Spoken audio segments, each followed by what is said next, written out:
नमस्कार दोस्तों, GPS exam अड्डा में आप सबका स्वागत है। मैं आरपी सिंह आप सभी को नमस्कार करता हूं। दोस्तों, सीटेट में 15 नंबर की पेडागोजी पूछी जाती है। उस क्लास की श्रृंखला में हम लोग चल रहे थे और उस क्लास की श्रृंखला में आज ये दूसरी क्लास है। दोस्तों, पिछली क्लास में हम लोगों ने 15 क्वेश्चंस किए थे और आज की इस क्लास में आगे के 15 क्वेश्चंस हम लोग करेंगे दोस्तों। और इसी तरह दोस्तों धीरे धीरे करके आगामी कक्षाओं में हम लोग सारे पेडागोजी के क्वेश्चंस कवर कर लेंगे जो भी अभी तक आपकी परीक्षाओं में पूछे गए हैं या पूछे जाने की संभावना है दोस्तों। तो दोस्तों चलते हैं बिना देरी किए हुए और स्टार्ट करते हैं आज की क्लास।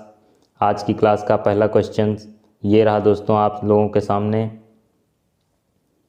पर्यावरण अध्ययन की पाठ्य पुस्तक में रेलवे टिकट का एक नमूना दिखाना बच्चों को रेल के किराए के बारे में बताता है।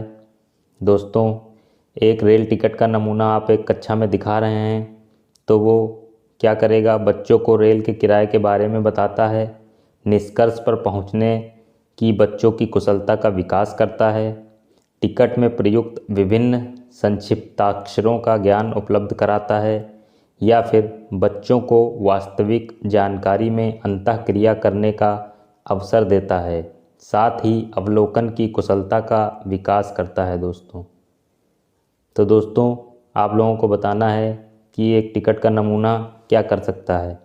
दोस्तों, इस क्वेश्चन का जो सही जवाब है वो है ऑप्शन नंबर डी, बच्चों को वास्तविक जानकारी में अंतःक्रिया करने का अवसर देता है, साथ ही अवलोकन की कुशलता का विकास भी करता है। दोस्तों, इसलिए ऑप्शन नंबर डी जो है वो सही उत्तर हो जाएगा। चलते हैं नेक्स्ट क्वेश्चन की ओर। प्राथमिक स्तर पर शिक्षण की खेल विधि आधारित है। दोस्तों, शिक्षण विधि के सिद्धांत पर, शारीरिक शिक्षा कार्यक्रम के सिद्धांत पर, शिक्षण के समाजशास्त्रीय सिद्धांत पर या फिर विकास के मनोवैज्ञानिक सिद्धांत पर।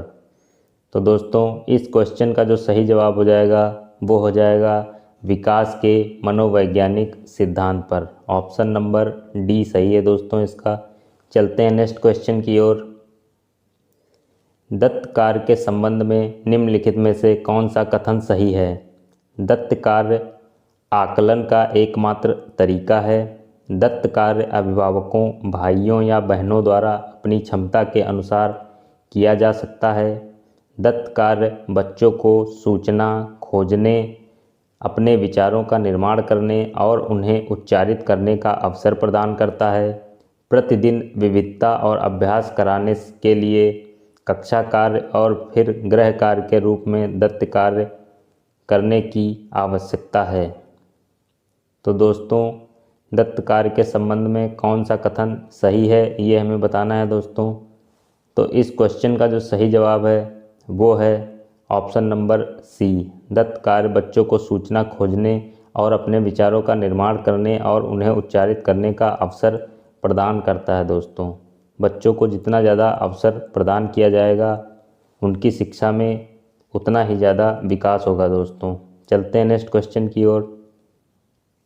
पर्यावरण जागरूकता का किसके द्वारा सृजन किया जा सकता है? दोस्तों, अध्ययन के द्वारा, व्याख्यान के द्वारा, क्षेत्रीय भ्रमण के द्वारा या फिर समूह वार्तालाप के द्वारा।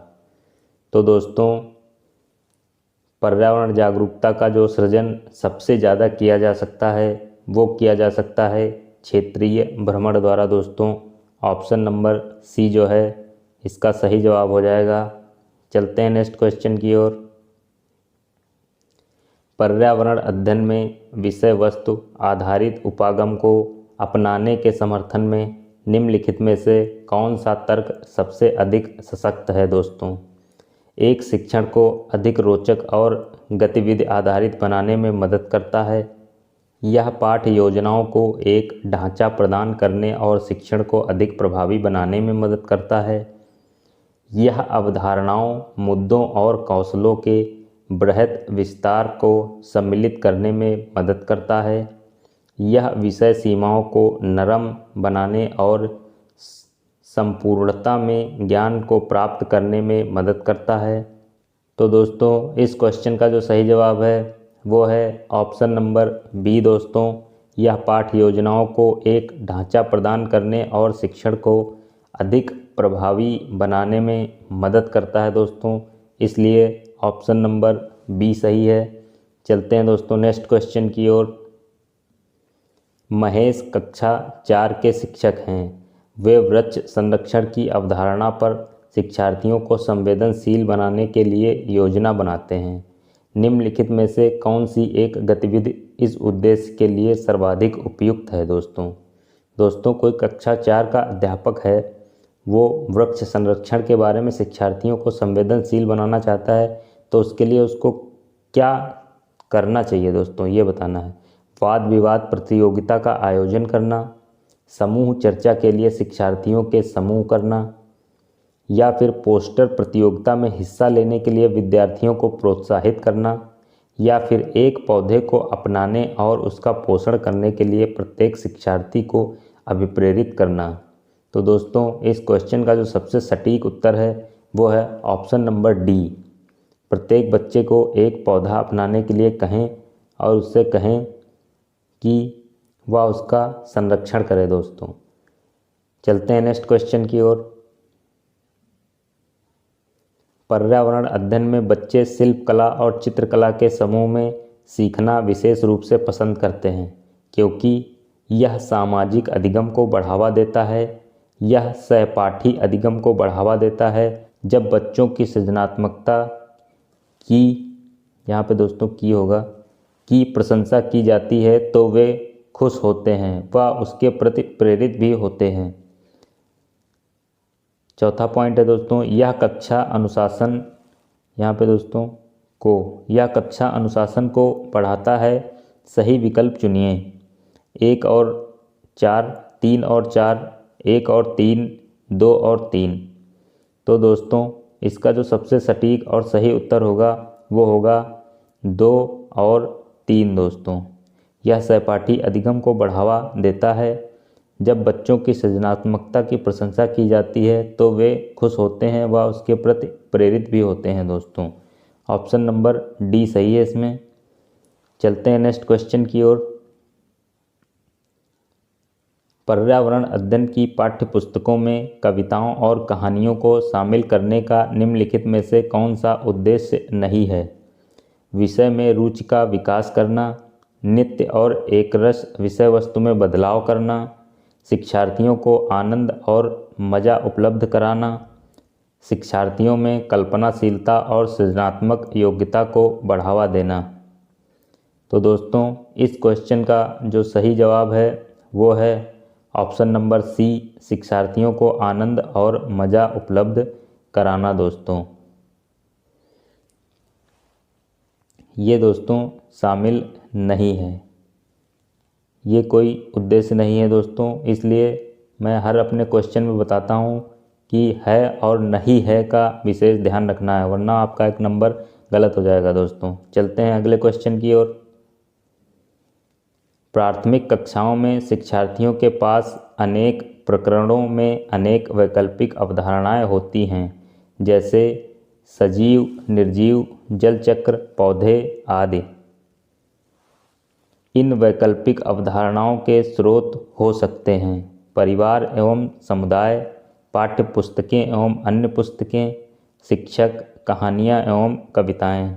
दोस्तों सही विकल्प चुनिए, हमें बताना है। तो दोस्तों इस प्रश्न का जो सही जवाब है वो होगा हमारा पाठ्य पुस्तकें एवं अन्य पुस्तकें, शिक्षक, कहानियाँ एवं कविताएं दोस्तों। ऑप्शन नंबर सी जो है वो सही है। चलते हैं दोस्तों नेक्स्ट क्वेश्चन की ओर। निरीक्षण विधि की विशेषता नहीं है, यह प्रत्यक्ष अनुभवों पर आधारित है। यह एक बाल केंद्रित विधि है जिसमें शिक्षक एक प्रशासक के रूप में होता है। यह विधि विभिन्न सर्वेक्षणों द्वारा अपनाई जाती है। यह एक मनोवैज्ञानिक विधि है। तो दोस्तों यहाँ पर फिर से पूछा गया है कि निरीक्षण विधि की विशेषता नहीं है दोस्तों, तो इसमें नहीं है बताना है हमें।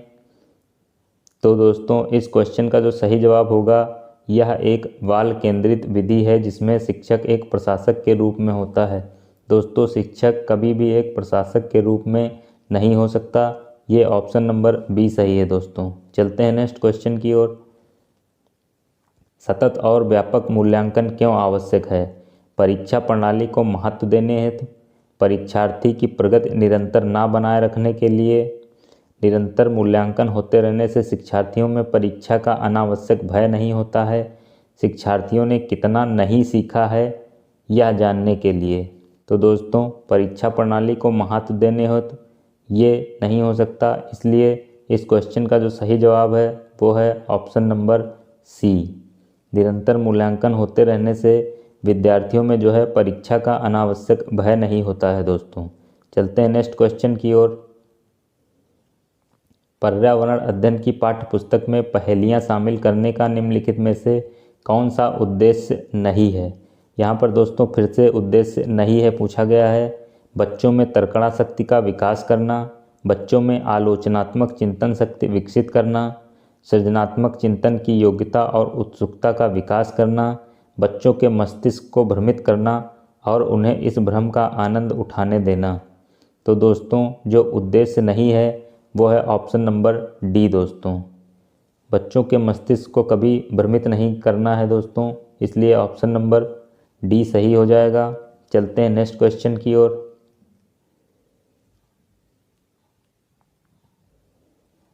ईवीएस में किसी अच्छे गृह कार्य को मुख्यतः किस पर केंद्रित होना चाहिए? मास्टरी लर्निंग, समय का सदुपयोग, पुनरावृत्ति और प्रबलीकरण, विस्तारित अधिगम के लिए चुनौतियां और उत्तेजना।